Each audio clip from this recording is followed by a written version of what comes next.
Hi, everyone. Thanks for joining us.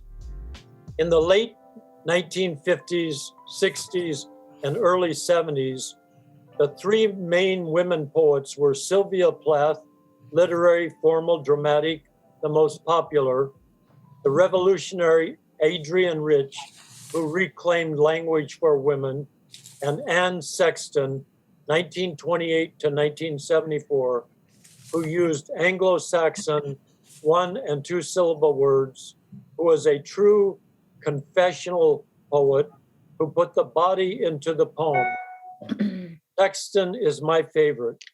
Sexton had 8 books published in her lifetime and 2 published posthumously after she committed suicide.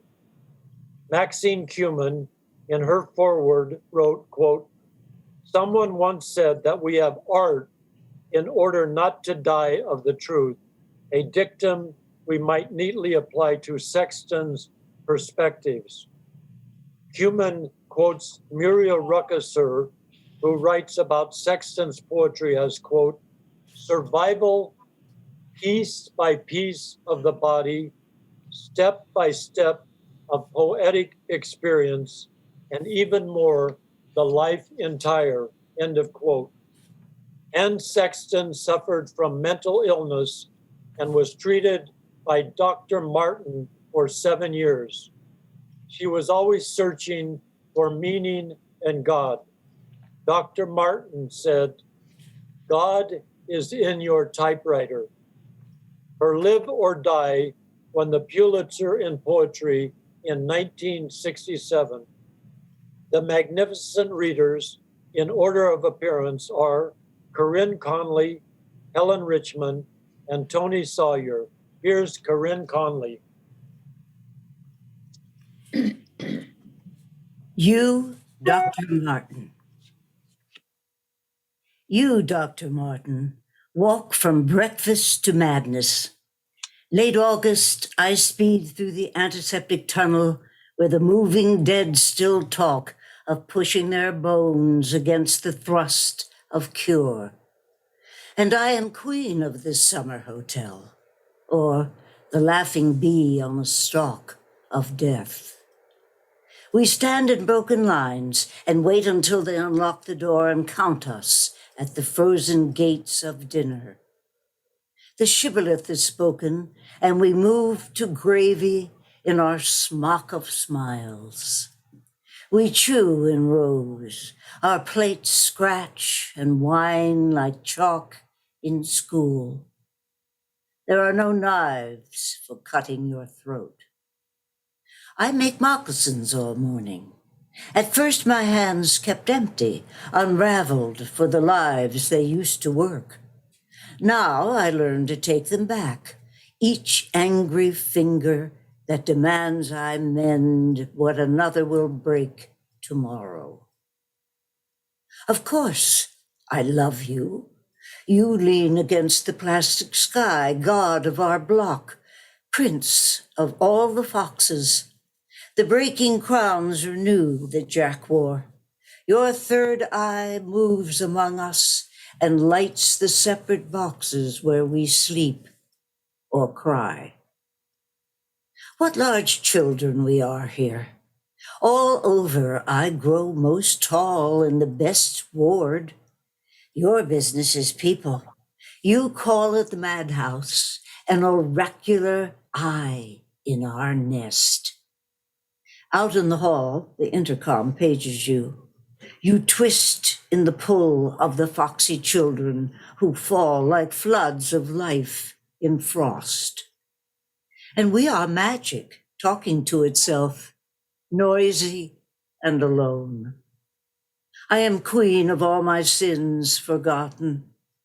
Am I still lost? Once I was beautiful. Now I am myself, counting this row and that row of moccasins waiting on the silent shelf.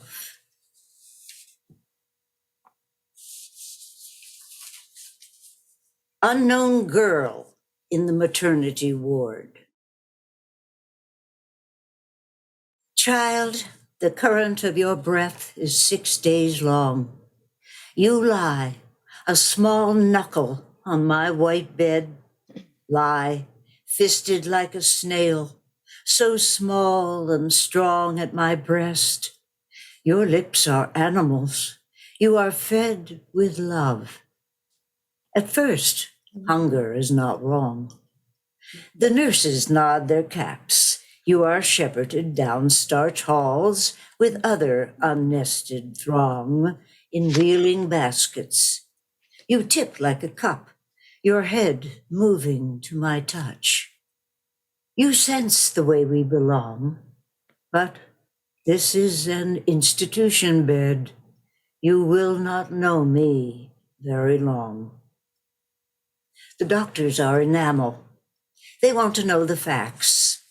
They guess about the man who left me, some pendulum soul going the way men go and leave you full of child. But our case history stands blank. All I did was let you grow. Now we are here for all the ward to see. They thought I was strange, although I never spoke a word.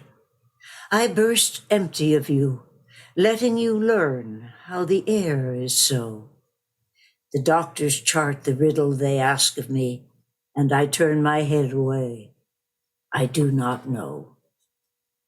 Yours is the only face I recognize. Bone, my bone, you drink my answers in. 6 times a day I prize your need, the animals of your lips, your skin growing warm and plump. I see your eyes lifting like tents. They are blue stones. They begin to outgrow their moss. You blink in surprise, and I wonder what you can see, my funny kin, as you trouble in my silence. I am a shelter of lies. Should I learn to speak again, or hopeless in such sanity, will I touch some face I recognize? Down the hall, the baskets start back. My arms fit you like a sleeve. They hold catkins of your willows, the wild bee farms of your nerves, each muscle and fold of your first days. Your old man's face disarms the nurses, but the doctors return to scold me. I speak. It is you my silence harms. I should have known. I should have told them something to write down. My voice alarms my throat. Name of the father, none. I hold you and name you bastard in my arms. And now that's that. There is nothing more that I can say or lose. Others have traded life before and could not speak. I tighten to refuse your oling eyes, my fragile visitor. I touch your cheeks like flowers. You bruise against me. We unlearn. I am ashore, rocking you off. You break from me. I choose your only way, my small inheritor, and hand you off, trembling the selves we lose. Go, child, who is my sin and nothing more.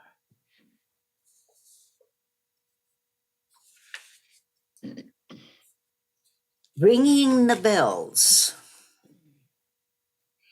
And this is the way they ring the bells in Bedlam. And this is the bell lady who comes each Tuesday morning to give us a music lesson. And because the attendants make you go, and because we mind by instinct, like bees caught in the wrong hive, we are the circle of the crazy ladies who sit in the lounge of the mental house and smile at the smiling woman who passes us each a bell, who points at my hand that holds my bell, E flat. And this is the gray dress next to me, who grumbles as if it were special to be old, to be old. And this is the small, hunched squirrel girl on the other side of me, who picks at the hairs over her lip, who picks at the hairs over her lip all day.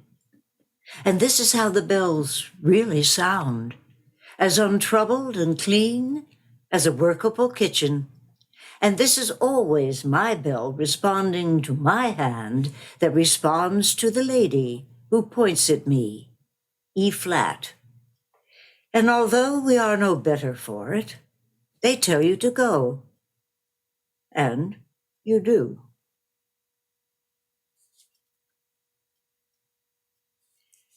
Lullaby. It is a summer evening. The yellow moths sag against the lock screens, and the faded curtains suck over the windowsills, and from another building, a goat calls out his dreams. This is the TV parlor in the best ward at Bedlam. The night nurse is passing out the evening pills. She walks on 2 erasers, patting by us one by one. My sleeping pill is white. It is a splendid pearl. It floats me out of myself, my stung skin as alien as a loose bolt of cloth. I will ignore the bed. I am linen on a shelf. Let the others moan in secret. Let each lost butterfly go home. Old woolen head, take me like a yellow moth, while the goat calls hushaby. A curse against elegies. Oh, love, why do we argue like this? I am tired of all your pious talk. Also, I am tired of all the dead. They refuse to listen, so leave them alone. Take your foot out of the graveyard. They are busy being dead. Everyone was always to blame.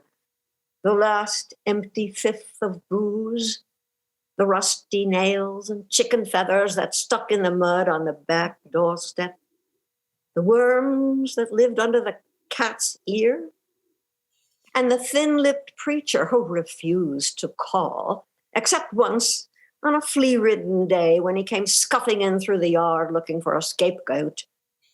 I hid in the kitchen under the rag bag. I refuse to remember the dead. And the dead are bored with the whole thing.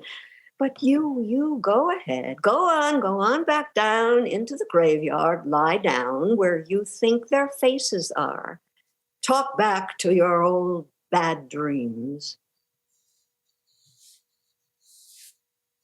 Woman with girdle. Your midriff sags toward your knees. Your breasts lie down in air. Their nipples as uninvolved as warm starfish. You stand in your elastic case, still not giving up the newborn and the old-born cycle. Moving, you roll down the garment, down that pink snapper and hoarder, as your belly, soft as pudding, slops into the empty space. Down, over the surgeon's careful mark. Down, over hips, those head cushions and mouth cushions, slow motion like a rolling pin. Over crisp hairs, that amazing feel that hides your genius from your patron. Over thighs, thick as young pigs. Over knees like saucers. Over calves polished as leather. Down toward the feet. You pause for a moment, tying your ankles into knots. Now you rise, a city from the sea. For Alexandra was straightway from God you have come into your redeeming skin. Housewife. Some women marry houses. It's another kind of skin. It has a heart, a mouth, a liver, and bowel movements. The walls are permanent and pink. See how she sits on her knees all day, faithfully washing herself down. Men enter by force, drawn back like Jonah into their fleshy mothers. A woman is her mother. That's the main thing. Love song for K. Owen. When I lay down for death, my love came down to craggy sea and fished me from the snakes. He let me use his breath. He pushed away the mud and lay with me in sin. I washed lobster and stale gin off your shirt. We lived in sin in too many rooms.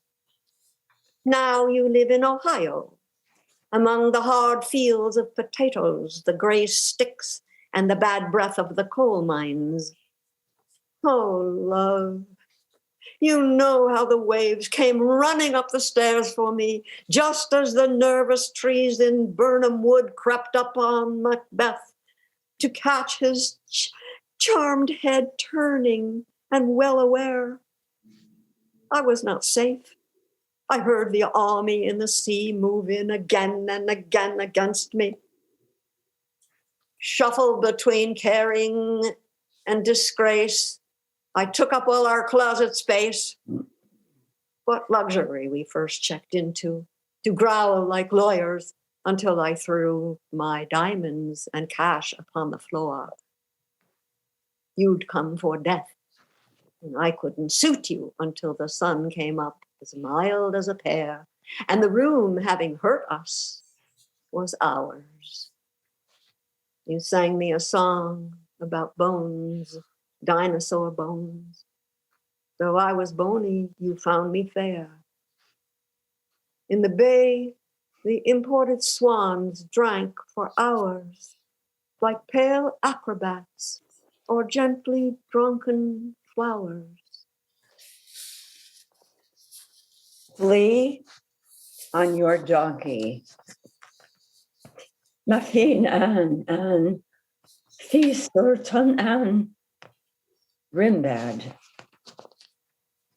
Because there was no other place to flee to, I came back to the scene of the disordered senses.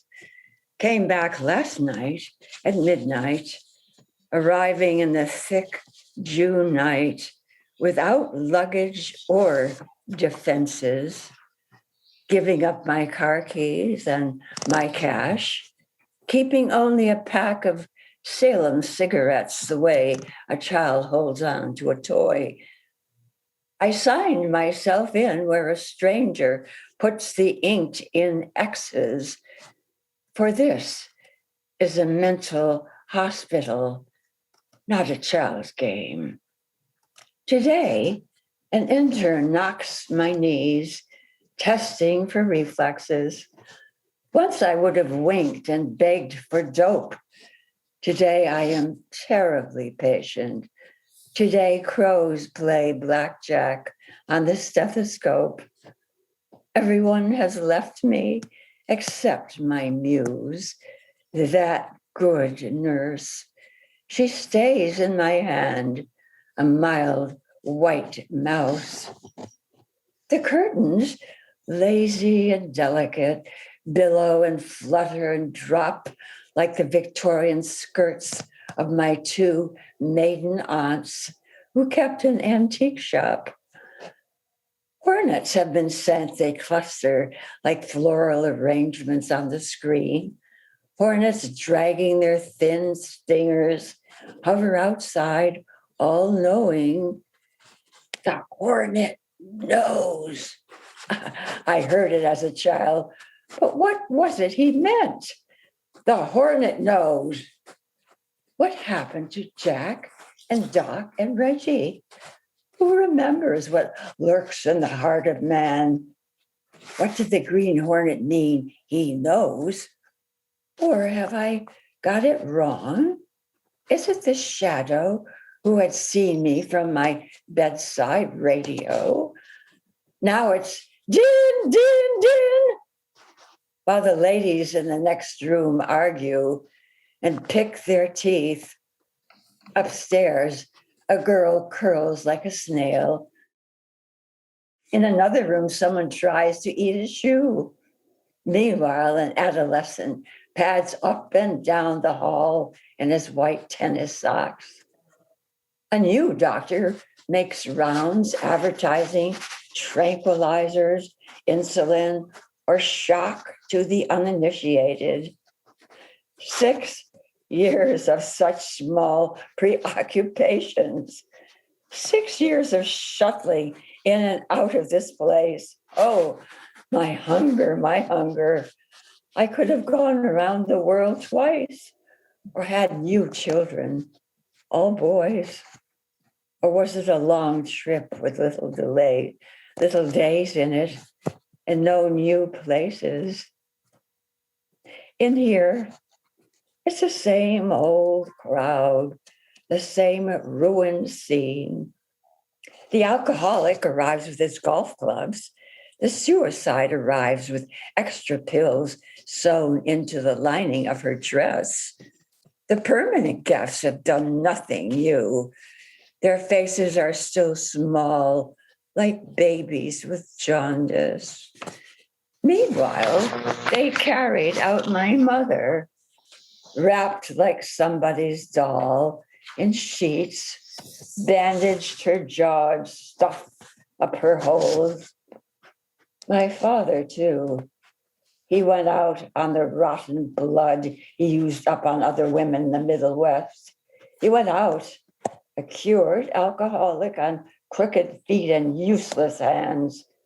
He went out calling for his father, who died all by himself long ago.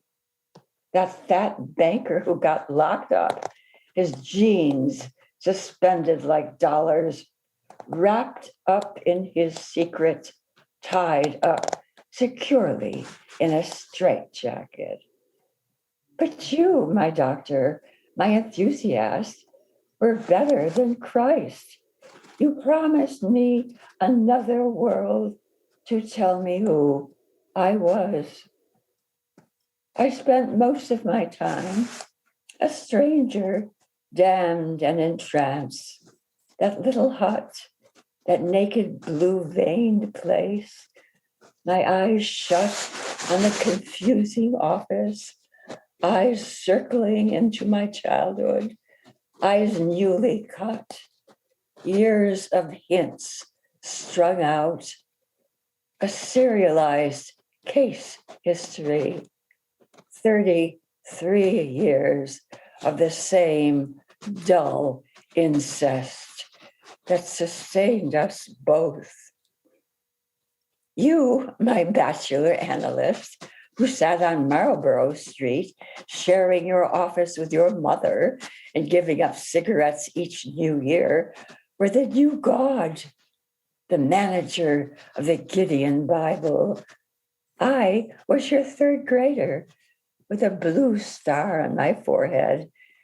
In trance, I could be any age, voice, gesture, all turned backward like a drugstore clock. Awake, I memorized dreams. Dreams came into the ring like third string fighters. Each one had a bad bet who might win because there was no other.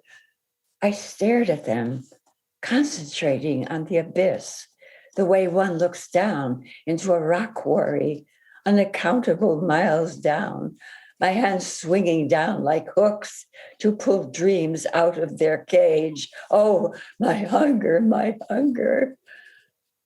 Once, outside your office, I collapsed in the old-fashioned swoon between the illegally parked cars.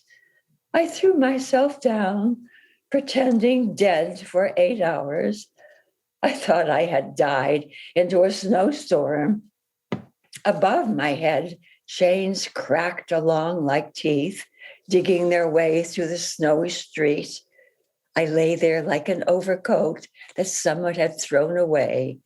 You carried me back in, awkwardly, tenderly, with the help of the red-haired secretary who was built like a lifeguard. Her shoes, I remember, were lost in the snowbank, my shoes were lost in the snowbank, as if I planned never to walk again. That was the winter that my mother died, half mad on morphine, blown up at last like a pregnant pig. It was her dreamy, evil eye.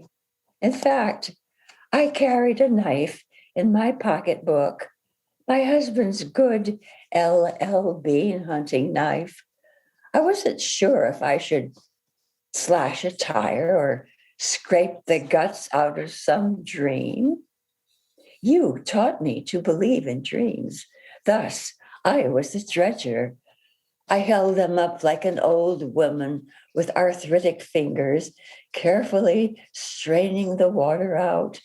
Sweet, dark playthings, and above all, mysterious until they grew mournful and weak. Oh, my hunger, my hunger. I was the one who opened the warm eyelid like a surgeon and brought forth young girls to grunt like fish. I told you, I said, but I was lying. That knife was for my mother, and then I delivered her. The curtains flutter out and slump against the bars. They are my two thin ladies named Blanche and Rose. The grounds outside are pruned like an estate at Newport. Far off in the field, something yellow grows.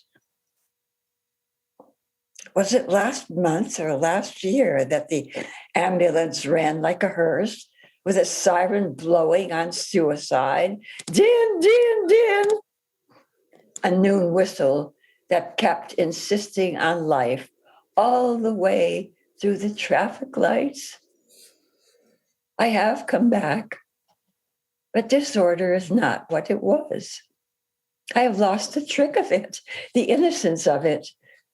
The fellow patient in his stovepipe hat, with his fiery joke, his manic smile, even he seems blurred, small and pale.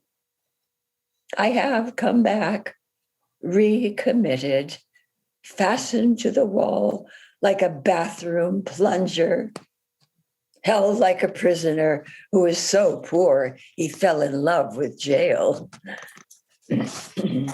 I stand at this old window, complaining of the soup, examining the ground, allowing myself the wasted life.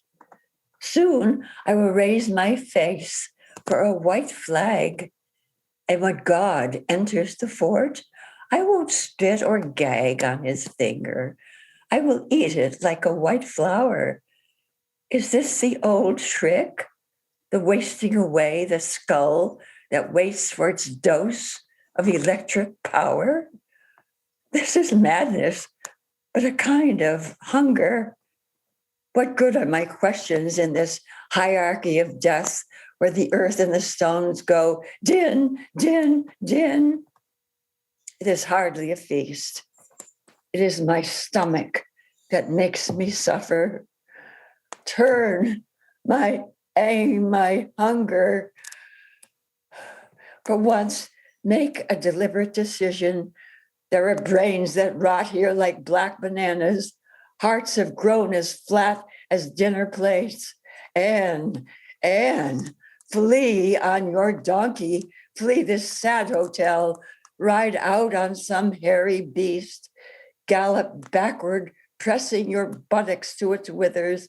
Sit to his clumsy gait somehow. Ride out any old way you please. In this place, everyone talks to his own mouth. That's what it means to be crazy. Those I love best died of it. The fool's disease.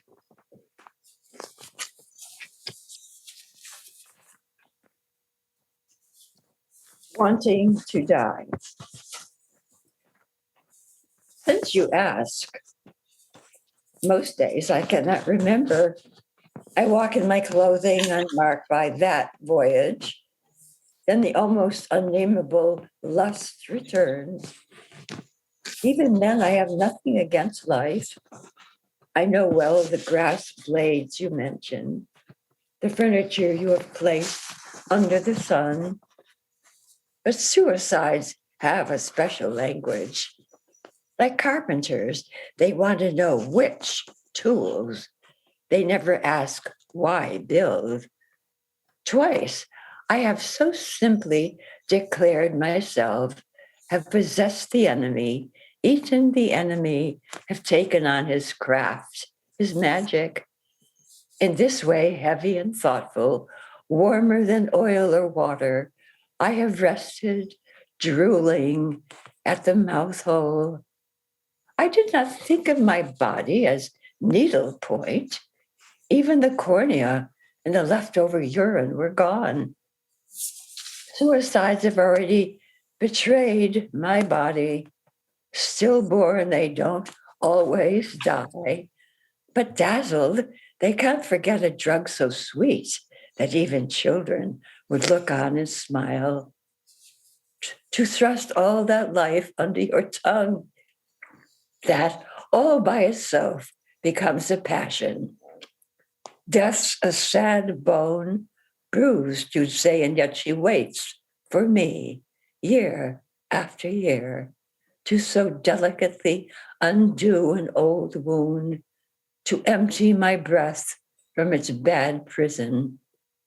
Balanced there, suicides sometimes meet raging at the fruit, a pumped up moon, leaving the bread mistook for a kiss, leaving the page of the book carelessly open, something unsaid, the phone off the hook, and the love, whatever it was, an infection. The wedding night. There was a time in Boston, before spring was ready, a short celebration, and then it was over. I walked down Marlborough Street the day you left me, under branches as tedious as leather, under branches as stiff as driver's gloves. I said, but only because you were gone, magnolia blossoms have rather a southern sound, so unlike Boston anyhow. And whatever it was that happened, all that pink, and for so short a time, was unbelievable, was pinned on. The magnolia had sat once, each in a pink dress, looking, of course, at the ceiling. For weeks the buds had been as sure-bodied as the 12-year-old flower girl I was at Aunt Edda's wedding. Will they bend? I had asked as I walked under them toward you. Bend too to a branch, cheek, forehead, shoulder to the floor? I could see that none were clumsy. I could see that each was tight and firm. Not one of them had trickled blood, waiting as polished as gull beaks, as closed as all that. I stood under them for nights, hesitating, and then drove away in my car. Yet one night in April night, someone kicked each bud open to disprove, to mock, to puncture. The next day, they were all hot-colored, moist, not flawed, in fact. Then they no longer huddled. They forgot how to hide. Tense as they had been, they were flags, gaudy, chafing in the wind. There was such abandonment in all that, such entertainment in their flaring up. After that, well, like faces in a parade, I could not tell the difference between losing you and losing them. They dropped separately after the celebration, hand-picked, one after the other, like artichoke leaves.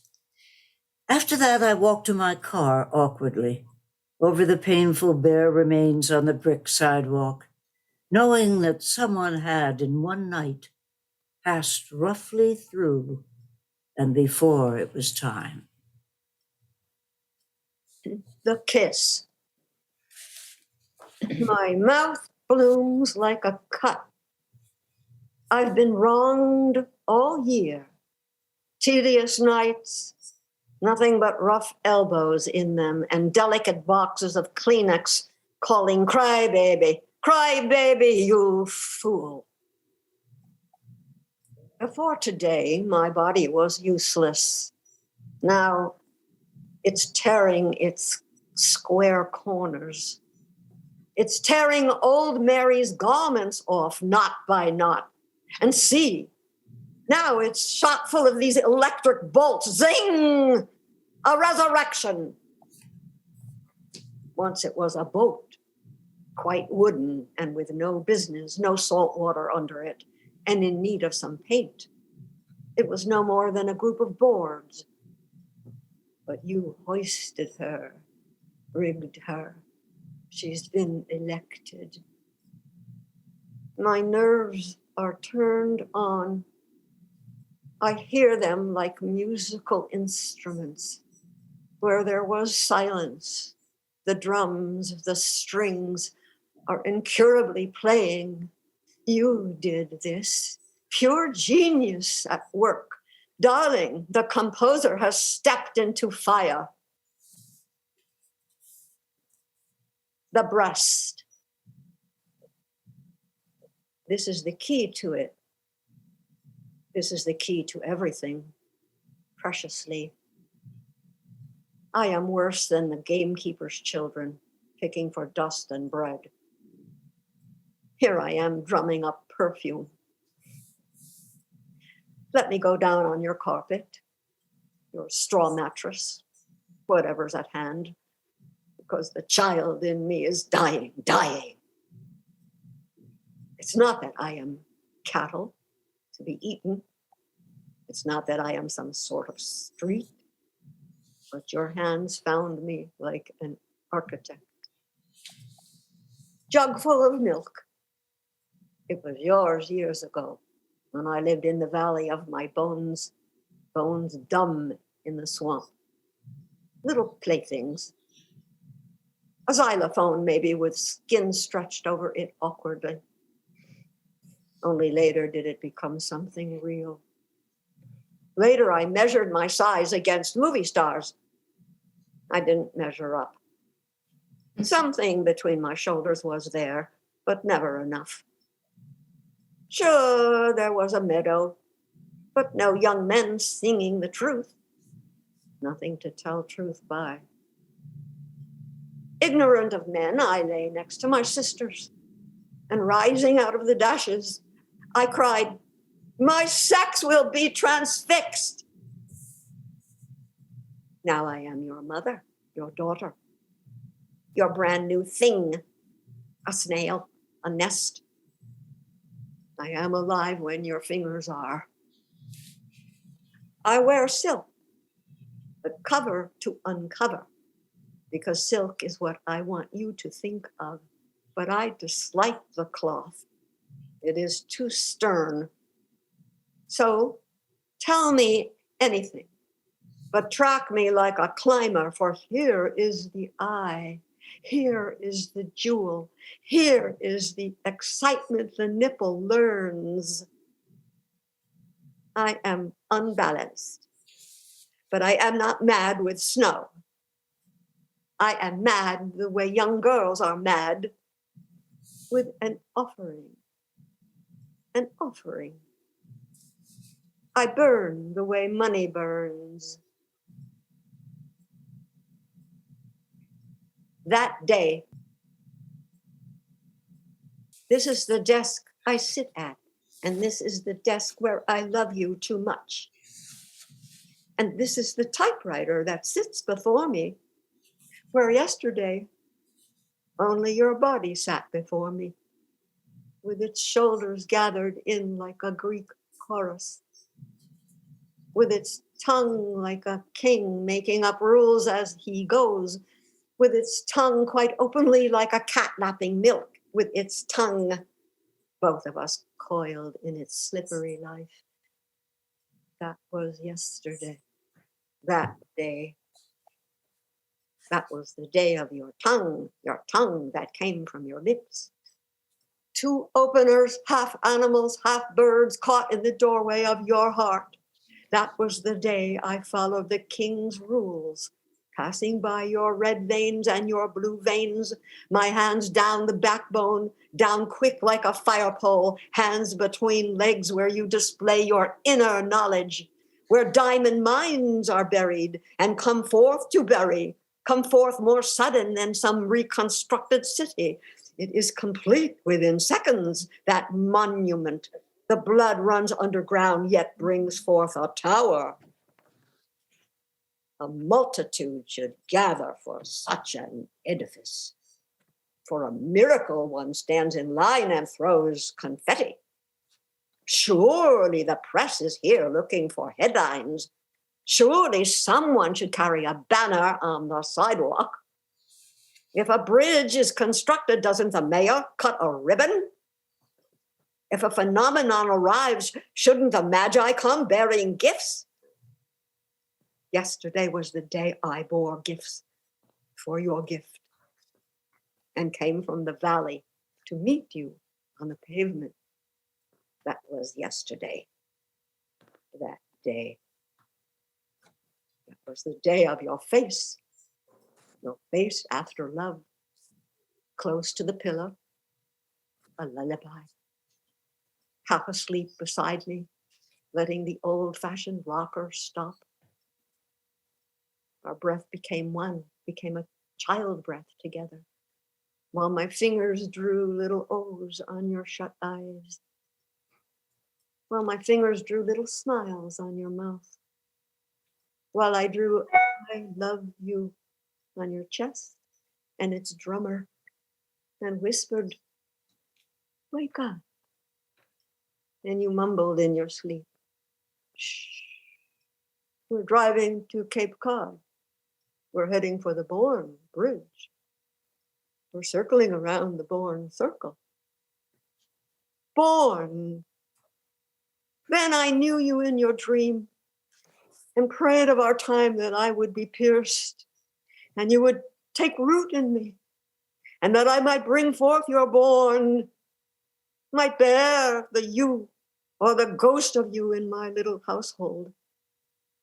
Yesterday, I did not want to be borrowed, but this is the typewriter that sits before me, and love is where yesterday is at. The Nude Swim. On the southwest side of Capri, we found a little unknown grotto where no people were, and we entered it completely and let our bodies lose all their loneliness. All the fish in us had escaped for a minute. The real fish did not mind. We did not disturb their personal life. We calmly trailed over them and under them, shedding air bubbles, little white balloons that drifted up into the sun by the boat, where the Italian boatman slept with his hat over his face. Water so clear you could read a book through it. Water so buoyant you could float on your elbow. I lay on it as on a divan. I lay on it just like Matisse's red odalisque. Water was my strange flower. One must picture a woman without a toga or a scarf on a couch as deep as a tomb. the walls of that grotto were every color blue. And you said, look, your eyes are sea color. Look, your eyes are sky color. And my eyes shut down as if they were suddenly ashamed. Song for a red nightgown. No, not really red, but the color of a rose when it bleeds. It's a lost flamingo, some call somewhere Schiaparelli pink, but not meaning pink, but blood and those candy store cinnamon hearts. It moves like capes in the unflawed villages of Spain, meaning a fire layer, and underneath, like a petal, a sheath of pink, clean as a stone. So I mean a nightgown of two colors and of two layers that float from the shoulders across every zone. For years, the moth has longed for them, but these colors are bounded by silence and animals, half hidden but browsing. One could think of feathers and not know it at all. One could think of whores and not imagine the way of a swan. One could imagine the cloth of a bee and touch its hair and come close. The bed is ravaged by such sweet sights. The girl is. The girl drifts up out of her nightgown and its color. Her wings are fastened onto her shoulders like bandages. The butterfly owns her now. It covers her and her wounds. She is not terrified of begonias or telegrams, but surely this nightgown girl, this awesome flyer, has not seen how the moon floats through her and in between. For my lover, returning to his wife. She is all there. She was melted carefully down for you and cast up from your childhood, cast up from one of your 100 favorite Aggies. She has always been there, my darling. She is, in fact, exquisite. Fireworks in the dull middle of February, and as real as a cast iron pot. Let's face it, I have been momentary, a luxury, a bright red sloop in the harbor, my hair rising like smoke from the car window, little neck clams out of season. She is more than that. She is your have, has grown you your practical, your tropical growth. This is not an experiment. She is all harmony. She sees to oars and oarlocks for the dinghy, has placed wild flowers at the window at breakfast, sat by the potter's wheel at midday, set forth 3 children under the moon, 3 cherubs drawn by Michelangelo. Done this with her legs spread out in the terrible months in the chapel. If you glance up, the children are there, like delicate balloons resting on the ceiling.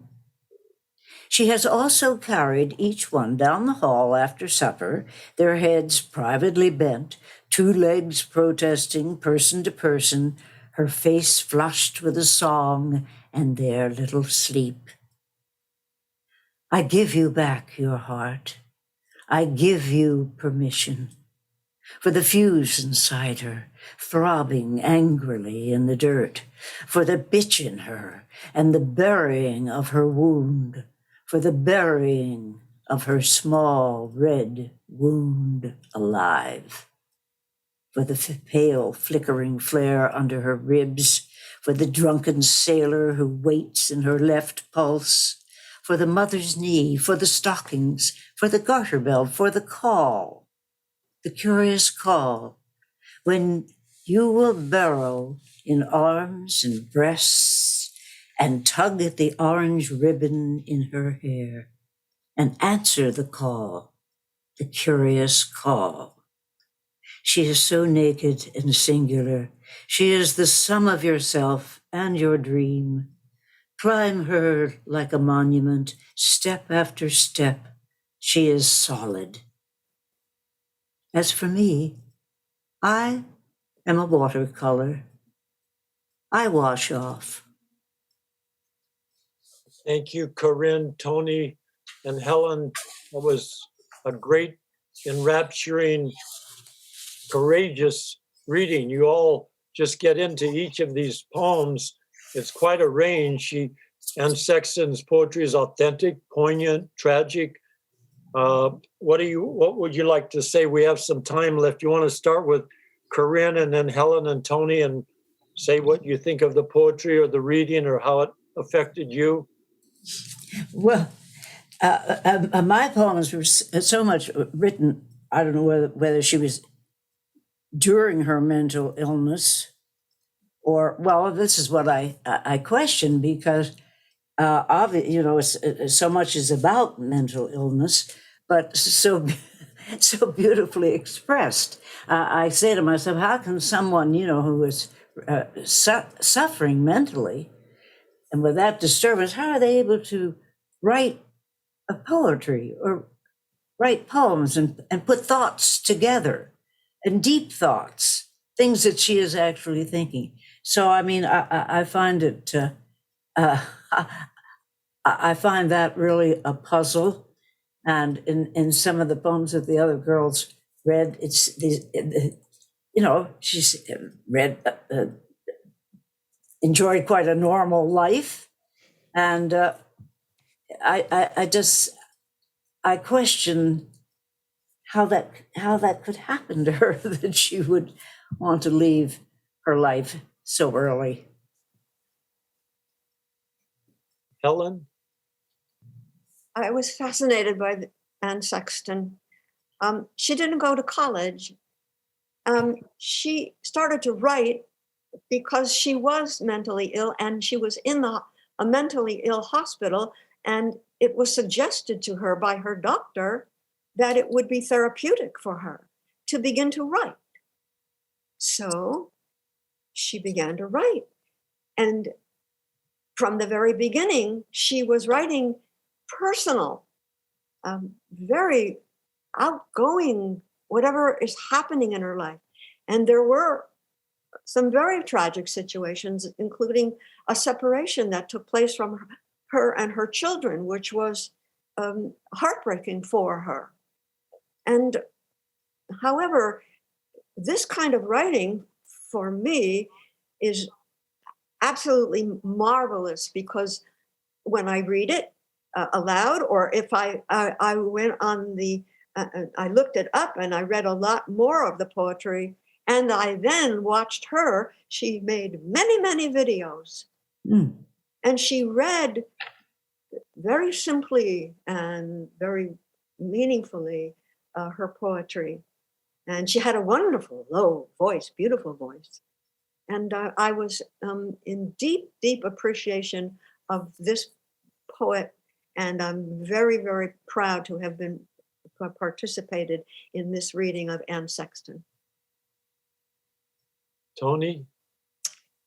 Well, I'm curious about why I believe that when you're mentally ill, you are, once you realize that, or someone diagnoses you with mental illness, you're always mentally ill. You have to take, in her case, I think it was a little backward. Her treatments maybe have been a little backward, but generally with mental illness now, you do it through talk therapy or medication. I think I'm curious as to know whether her family or her forebears were mentally ill, or it happened when she had incest with her father. And I'm not quite sure, because I believe it was her father. She talks about incest, and that might have pushed a very fragile mind over the edge. When a mind is that fragile to begin with, I think that any little thing will trigger another episode. And I think I feel that's what she had to deal with all her life, episode after episode of mental illness. And I'm just curious about how that could have happened, or whether incest maybe started it. Well, the other thing is what Corinne brought up, creativity and mental illness are very close to each other. Oh, absolutely. You look at Absolutely. Christopher Smart, way back in, I don't know when he was, 1700s or so, but you give in to the irrational. And she was incredible. There are a couple of things that I was struck by, in the nurse, in Lullaby, she was talking about the nurse. And she said, Corinne read this, she said, quote, she walks on 2 erasers, batting bias one by one. And then the other one, which I would like to ask you women this question, if you think this is true or not. In the poem that Helen wrote, Housewife, she ended it by saying, quote, a woman is her mother. That's the main thing. I mean, do you believe that's a true statement or not?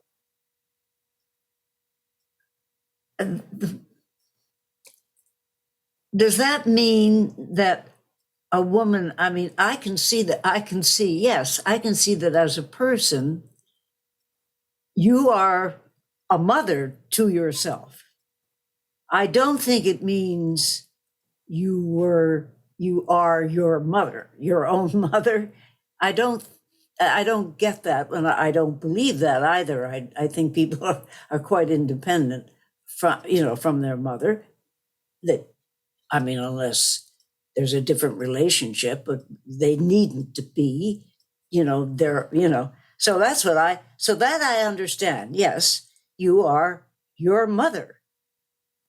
Well, I like that. I think that it depends on the relationship you have with your mother. I think you take the good things from your mother, and you if you have a mother that's very demanding or very controlling, you have to find your own way. I frankly hope that I only have the good traits of my mother, and I've managed to be myself. I don't feel like I'm my mother, no. Mm-hmm. Well, I think you asked Harry, is there truth in that statement? And I think there is truth. I think it's related to she's in a way derogatory about a housewife. But the thing is, when she says,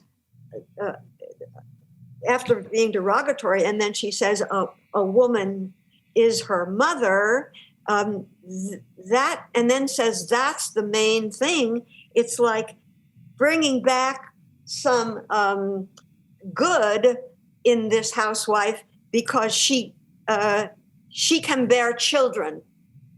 So that's what I think she meant. She can bear children. Is that she can bear children? Yeah, I take it that you are a mother to yourself as you get through your life. You do all the things that your mother should have or could have done for you. And you have to do it for yourself, and you become, to yourself, your own mother. You breed yourself, your life. How did you interpret it, Harry? I didn't interpret it that way. What I've seen, driving down the street and you see a 14-year-old girl walking with her mother. And sometimes I will say, I don't know the answer, but I will say, well, there's the way the young girl is going to look, 40 years from now. I don't know if that's true or not, but I don't know the question. You women are all much smarter about that than I am. I would like to it's 2:01. It's time to turn this over to Jennifer, but I would like to say 2 things. All of you women are chameleons. You get into these poems and you just really, whether it's, Russian poet Marina Tsveteva, or Anna Akhmatova or whomever it is, and you just inhabit these poems like an actor does with a role. And this reading by all of you was transfixing to me. And you took me into this mental hospital, and it was just relentless. And the woman, Anne Sexton, was unashamedly unashamed to write about her own truth and what she went through, and bring all the things that were hidden from us, as children, as men, to the forefront. And I think that takes a lot of courage. And so thank you all for such a marvelous reading. Here's Jennifer Clymer to take us home. Thank you all so much. I have my own interpretation of what that means, but I'll hold on to that for now. Harry, tell us about next week. Next week, we have this monumental anthology, Sparring with Beatnik Ghosts Omnibus, and it will be talked about by its publisher, Daniel Yarian, and the poet. It's dedicated to Michael C. Ford. So it'll be a wonderful poetry reading. I'm very much looking forward to it. I also want to give a little teaser for two things that are coming up. Wordle is right around the corner, so I don't expect that Helen is going to go anyplace. Corinne, you better stay on, Corinne. Corinne, stay on too. I played earlier this morning, and this is a fun word that it's going to take teamwork to get. And then there's an outside possibility that at 3:00 today, we might see Harry once again. Very high possibility. Very high possibility. Good. Oh, well, we will, yeah. Oh, no, I saw him last night when I watched the movie. Yes, we are going to be talking about the movie Taxi Driver at 3 p.m. And I'm very excited that Harry will join us for that as a doughboy with a few extra years. 1875. That was shot in 75. 47 years. Oh my. And I understand, and I'm going to tease this a little bit more, there is some improv that made it into the film. Much. Very, okay, so you have to tune back in at 3:00.